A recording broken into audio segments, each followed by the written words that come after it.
Hi అండి, అందరికీ నమస్కారం. Welcome back to my channel. ఈ వీడియోలో 2025వ సంవత్సరం గురు పౌర్ణమి ఎప్పుడు రాబోతుంది, గురు పౌర్ణమి అసలు ఎందుకు జరుపుకుంటాం, గురు పౌర్ణమి యొక్క విశిష్టత, ప్రాముఖ్యత గురించి తెలుసుకుందాం. ఆషాఢ మాసంలో శుక్లపక్షంలో వచ్చే పౌర్ణమిని మనం గురు పౌర్ణమిగా జరుపుకుంటాం. దీన్ని వ్యాస పౌర్ణమి అని కూడా అంటారు. ఎందుకు వ్యాస పౌర్ణమి అంటారంటే, ఇదే రోజున మహాభారతాన్ని రచించిన వ్యాస మహర్షి జన్మదినం. ఆయన జన్మదినం సందర్భంగా మనం గురు పౌర్ణమి జరుపుకుంటాం. ఈ గురు పౌర్ణమి రోజున మనం గురువులను ప్రత్యేకంగా పూజించాలి. గురువులను పూజించటం వలన సాక్షాత్తు త్రిమూర్తులను అనగా బ్రహ్మ, విష్ణు, మహేశ్వరులను పూజించిన ఫలితం లభిస్తుంది. అన్నీ చక్కగా ఉండి గురుబలం సరిగా లేకపోయినా చాలా ఇబ్బందులకు లోనవుతుంటారు. జాతకంలో ఎవరికైనా గురుబలం తక్కువగా ఉండి బాధపడుతుంటే వారు గురు పౌర్ణమి రోజున దక్షిణామూర్తి స్వామివారిని కానీ, దత్తాత్రేయుల స్వామివారిని కానీ, లేదా సాయిబాబా స్వామివారిని కానీ పూజించటం వలన మన జాతకంలో గురుబలం పెరుగుతుంది. ఈ గురువారం రోజున యథావిధిగా మనం పూజలు చేసి స్వామివారికి శనగల మాల సమర్పించాలి. ఇంకా శనగలతో అష్టోత్తరం కూడా చేసుకోవచ్చు. ఈ 2025వ సంవత్సరం గురు పౌర్ణమి జూలై 10వ తేదీ గురువారం రాబోతుంది. ఈ గురు పౌర్ణమి గురువారం రావడం చాలా విశేషం. వ్యాసాయ విష్ణు రూపాయ వ్యాస రూపాయ విష్ణవే అంటే అందరికీ అసలైన ప్రథమ గురువు వ్యాస మహర్షి అని అర్థం.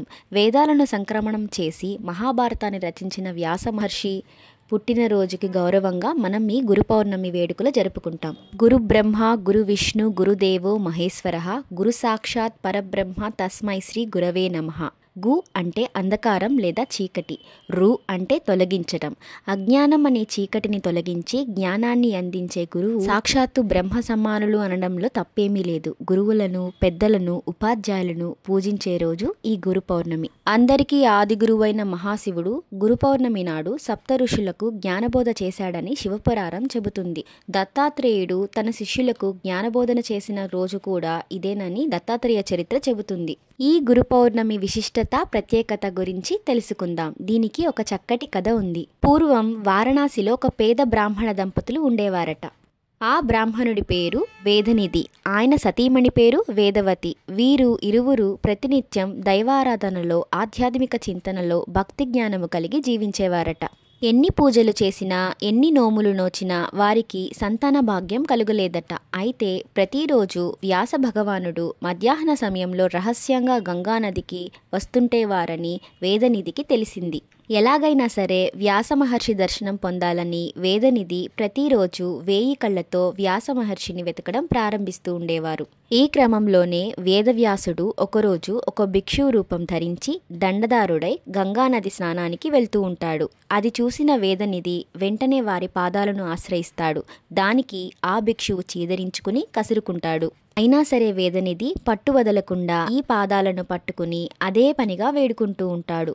మహానుభావ, తమరు సాక్షాత్తు వ్యాస మహర్షుల వారని నేను గ్రహించాను, అందుచేతనే మిమ్ములను శరణు కోరుచున్నానని అంటాడు. వేదనిధి మాటలను విన్న ఆ భిక్షువు గంగానది ఒడ్డువైపుకి నలుదిశలా బిక్కిరి చూపులు చూస్తూ ఇంకా తనని ఎవరైనా గమనిస్తున్నారేమోనని చూస్తాడు. దాని వెంటనే వేదనిధిని ఆప్యాయంగా చేరదీస్తాడు. ఆ తరువాత వేదనిధిని ఏం కావాలో కోరుకోమంటాడు. రేపు నా తండ్రి గారి పితృకార్యం, దానికి మీరు బ్రాహ్మణార్థం తప్పక దయచేయాలని వేదనిధి వేడుకుంటాడు. అందుకు వేద మహర్షి వేదనిధి ఆహ్వానాన్ని స్వీకరిస్తాడు.